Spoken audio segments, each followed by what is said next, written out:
नवरात्रि में ये दो सब्जी भूलकर भी मत बनाना, व्रत टूट जाता है, माता रानी क्रोधित हो जाती है, लगता है पाप। दोस्तों, नवरात्रि व्रत के दौरान भोजन का विशेष महत्व होता है। जाने अनजाने में कुछ गलतियां हो जाती है, जिन गलतियों के वजह से माता रानी हो जाती है नाराज। यदि आप चाहते हैं कि माता रानी की कृपा सदैव आप पर बनी रहे तो भूल कर भी मत खाना ये दो सब्जियां। दोस्तों, आइए वीडियो को शुरू करते हैं। उससे पहले जान लेते हैं नवरात्रि के बारे में। नवरात्रि व्रत के दौरान भोजन का विशेष महत्व होता है और यह आपके आध्यात्मिक साधना के लिए बहुत महत्वपूर्ण होता है। इसलिए नवरात्रि में व्रत के लिए समुचित भोजन की योजना बनाना बहुत आवश्यक होता है। नवरात्रि हिंदू धर्म में एक प्रमुख त्योहार है जो देवी दुर्गा की पूजा और आराधना के लिए मनाया जाता है। इस त्योहार के दौरान लोग 9 दिन तक व्रत रखते हैं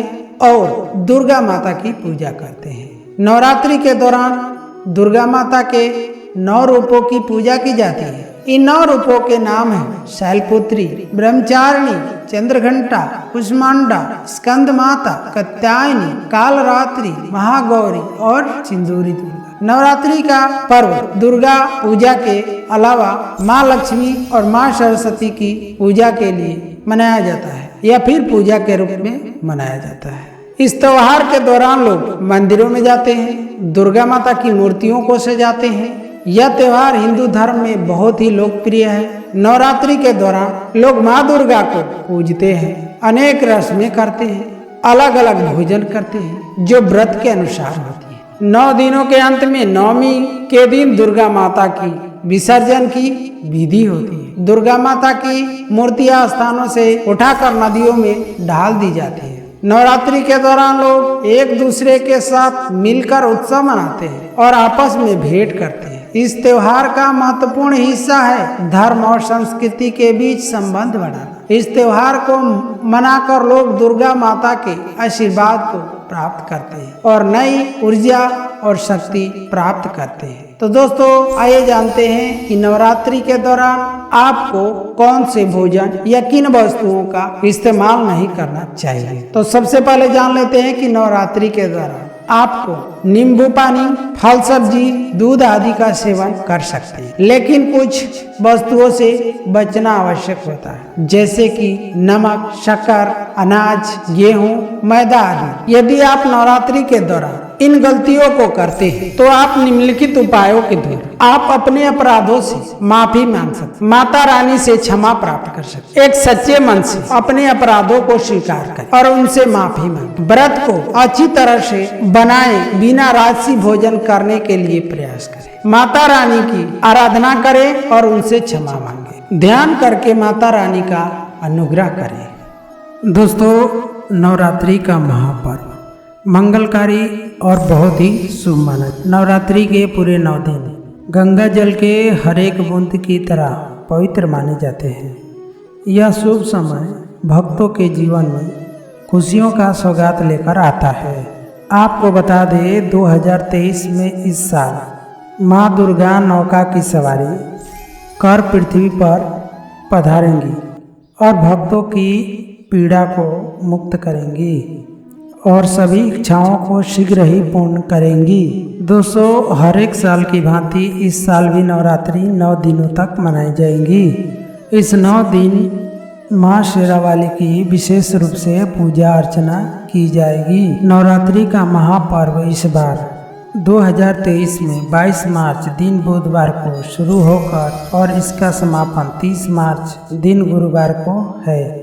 ऐसे में चैत्र नवरात्रि पर माँ दुर्गा की कृपा पाने के लिए कलश स्थापना का शुभ मुहूर्त है। 22 मार्च को सुबह 6:29 से लेकर सुबह 7:39 तक रहेगा।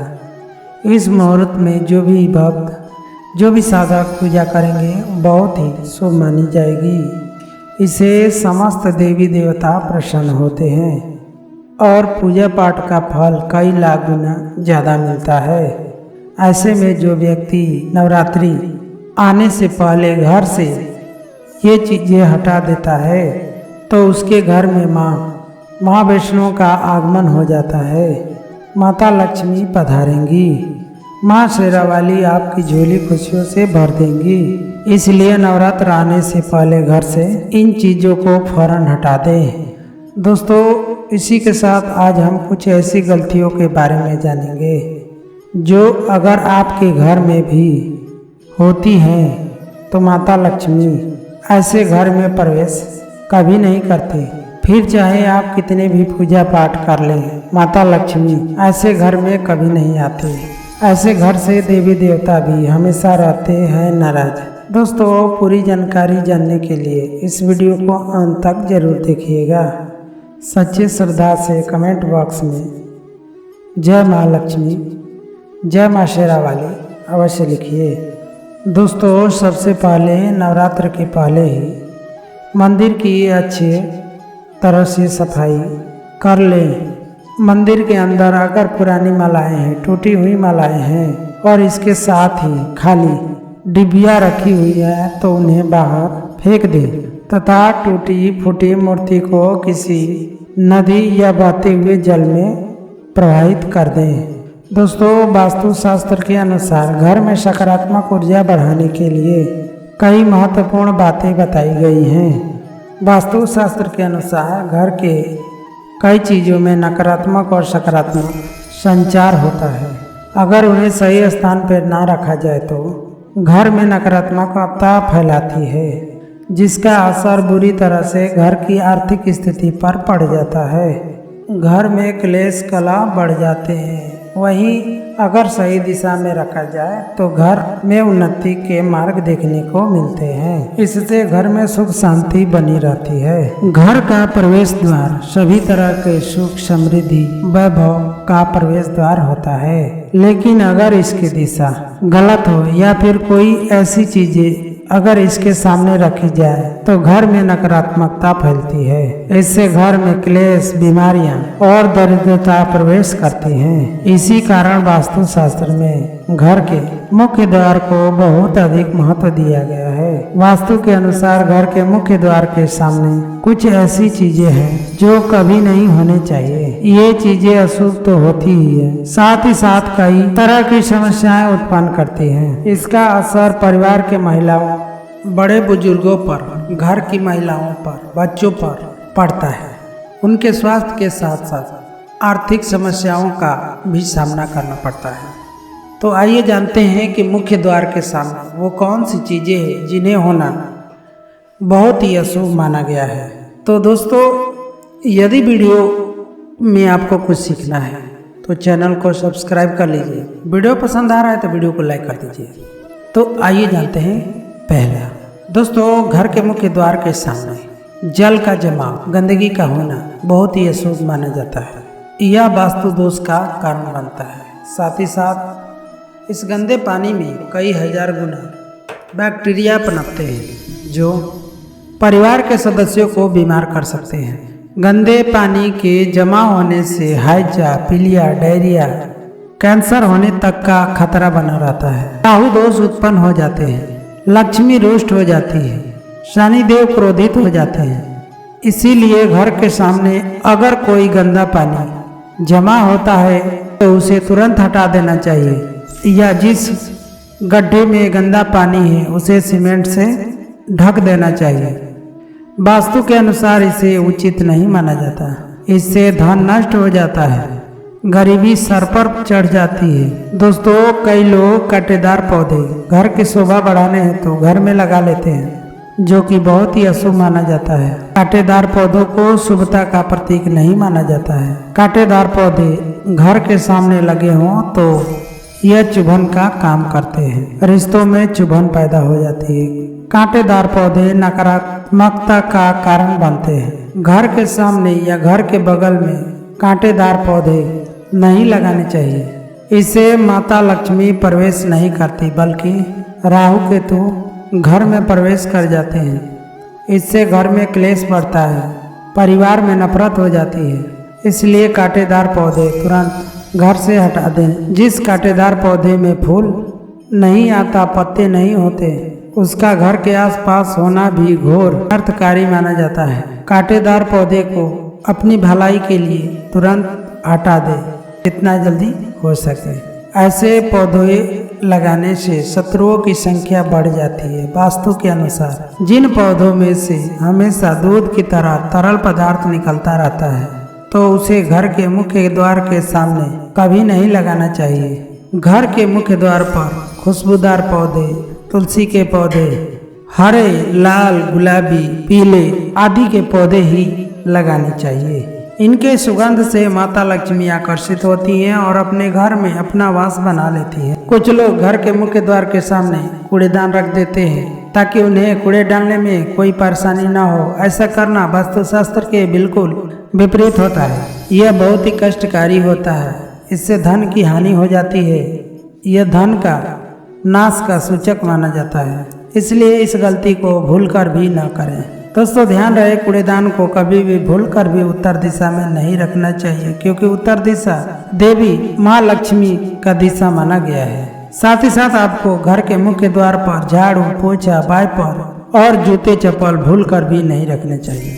यह बहुत ही अशुभकारी माना जाता है। कई घरों के सामने बिजली का खंभा होता है, लेकिन वास्तुशास्त्र के अनुसार यह परिवार के सदस्यों की उन्नति में बाधा होता है। मुख्य द्वार के सामने खंभा का होना बहुत ही हानिकारक हो सकता है। इसलिए घर का मुख्य द्वार बनाते समय इस बात का जरूर ध्यान रखें। दोस्तों, घर के मुख्य द्वार के सामने घने पेड़ पौधे इत्यादि नहीं होने चाहिए। इससे वास्तु दोष उत्पन्न होता है। साथ ही साथ सूर्य का प्रकाश भी घर में प्रवेश नहीं कर पाता। जिनके घर में प्रातः काल सूर्य का प्रकाश घर में प्रवेश करता है वह यह स्वास्थ्य के दृष्टिकोण से अच्छा माना जाता है। साथ ही घर में सुख, समृद्धि और शांति बनी रहती है। इसी कारण घर के मुख्य द्वार के सामने पेड़ का होना शुभ नहीं माना जाता है। पेड़ पौधे हमेशा घर के साइड में होना चाहिए, सामने नहीं। घर के आगे से बेल का ऊपर चढ़ना बहुत ही अशुभकारी माना जाता है। वास्तु के अनुसार इससे विरोधियों तथा शत्रुओं की संख्या बढ़ती है। दोस्तों, घर की दहलीज की सलाह दी जाती है कि घर के मेन डोर पर एक दहलीज हो। यह घर के अंदर सकारात्मक ऊर्जा को दर्शाता है। इसलिए घर के बाहर दहलीज लगाना या बनाना बुरी शक्तियों को रोकने का काम करता है और घर के सदस्यों को बर्बाद होने से बचाता है। वास्तुशास्त्र के अनुसार घर के ऊंचे द्वार से सड़क का ऊंचा होना बहुत ही कष्टकारी होता है। घर के मुख्य द्वार के सामने गड्ढा या कीचड़ नहीं होना चाहिए। यह शुभ कारक नहीं अशुभ कारक होता है। इससे शोक समाचार की प्राप्ति होती है। घर के मुख्य द्वार के सामने मंदिर भी बिल्कुल नहीं होना चाहिए। अगर घर के मुख्य द्वार के सामने मंदिर हो तो परेशानियां और संकट सदैव घिरे रहेंगे। मुख्य द्वार के सामने सीढ़ी नहीं बनानी चाहिए। इससे तरक्की में बाधा का निर्माण होता है। बच्चों को पढ़ाई में सफलता नहीं मिल पाती है। घर के मुख्य द्वार के ऊपर अन्य द्वार भी होना नुकसानदायक होता है। इससे धन का नाश हो जाता है। और ध्यान रहना चाहिए कि घर के ऊपर किसकी छाया हो रही है, इसको भी ध्यान रखना होता है। किस दिशा से किस प्रकार की छाया आ रही है, उसी से लाभ या नुकसान का पता चलता है। दोस्तों, घर के मुख्य द्वार के सामने माता लक्ष्मी की कभी भी तस्वीर नहीं लगानी चाहिए। दोस्तों, माता लक्ष्मी का फोटो या मूर्ति अपने पूजा घर के अंदर ही स्थापित करने चाहिए या फिर अलमारी के अंदर, या माता लक्ष्मी से जुड़ी सभी चीजें रख देनी चाहिए, क्योंकि माता लक्ष्मी का स्थान घर के अंदर ही रखा जाता है, न कि घर के दहलीज के बाहर। अगर बाहर रखते हैं तो माता लक्ष्मी रुष्ट होकर घर से चली जाती है। धन की देवी को